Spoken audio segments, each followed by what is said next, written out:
Lorsque nous ouvrons une poubelle jaune, nous trouvons encore 15% des déchets qui ne doivent pas aller dans cette poubelle. Alors je vous propose de rencontrer une famille de Landerneau pour vérifier le tri avec eux. Bonjour, je suis Karine Choquer, je suis ambassadrice du tri et je viens vérifier avec vous vos déchets pour la poubelle jaune. Très bien, bienvenue.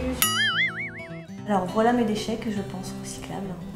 Très bien, alors effectivement je vois effectivement des emballages recyclables. Par contre certains ne vont pas aller dans votre poubelle jaune. Il y a certains produits où je ne sais pas si elles vont dans la poubelle jaune puisque je regarde le symbole, donc vert. D'accord. Le film est à jeter, donc là dans les poubelles ordinaires, poubelle verte pour chez nous. Et ici donc le carton dans les poubelles jaunes, dites poubelles recyclables.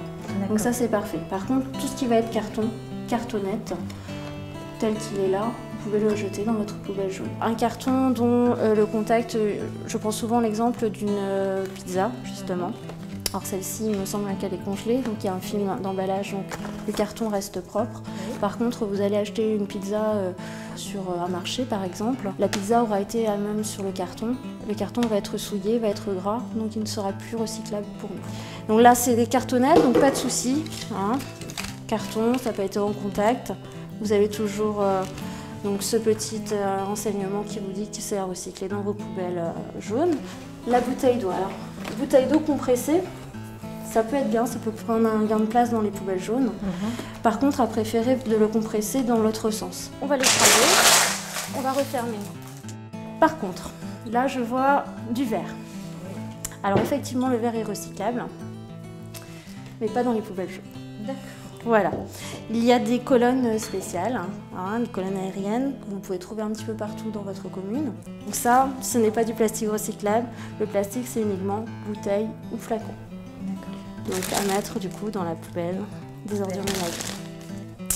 Comme les barquettes. Ça aussi pareil. C'est pareil. Les pots de yaourt, c'est pareil. Par contre, ce pot de yaourt là, c'est en forme de flacon. Du coup, ça peut aller dans votre poubelle jaune. Alors ça, pour nous, c'est refusé au centre de tri. Une cagette en bois, ce n'est pas recyclable non plus. Donc tout ça, vous pouvez le mettre dans votre poubelle jaune.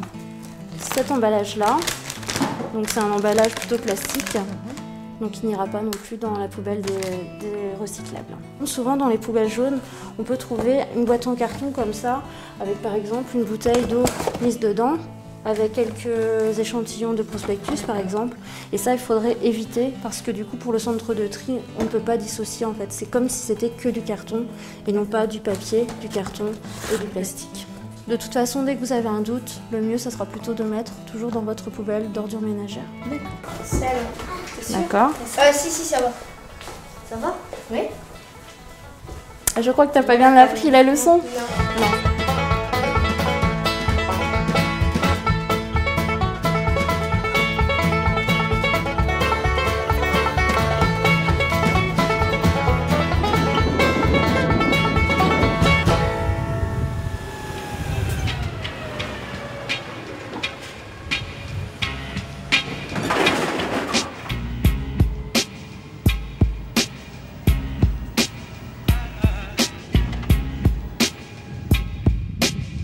Vous vous trouvez ici sur le site de Triglass à Plouéderne.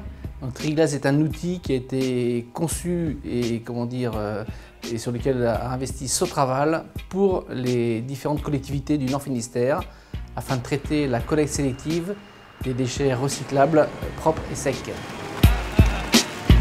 Nous recevons ici sur le site 27 000 tonnes par an de ce type de déchets, dit poubelles jaunes. Le déchet peut arriver sous de multiples formes, c'est-à-dire qu'il peut être déjà pré-trié, c'est ce qu'on appelle du multiflux, avec le plastique d'un côté et le papier de l'autre. Il peut arriver en mélange, soit en vrac, soit en sac. Donc on est capable d'accueillir sur le site tout type de déchets. Donc ces déchets passent effectivement dans une machine qui permet éventuellement de couper les sacs, si jamais les déchets sont en sac. Ensuite ils sont triés mécaniquement d'abord. Ensuite ils sont triés éventuellement par du tri optique, qui permet de séparer notamment le papier du plastique. Et ensuite, l'affinage a lieu en cabine, à la main, donc avec les opérateurs de tri.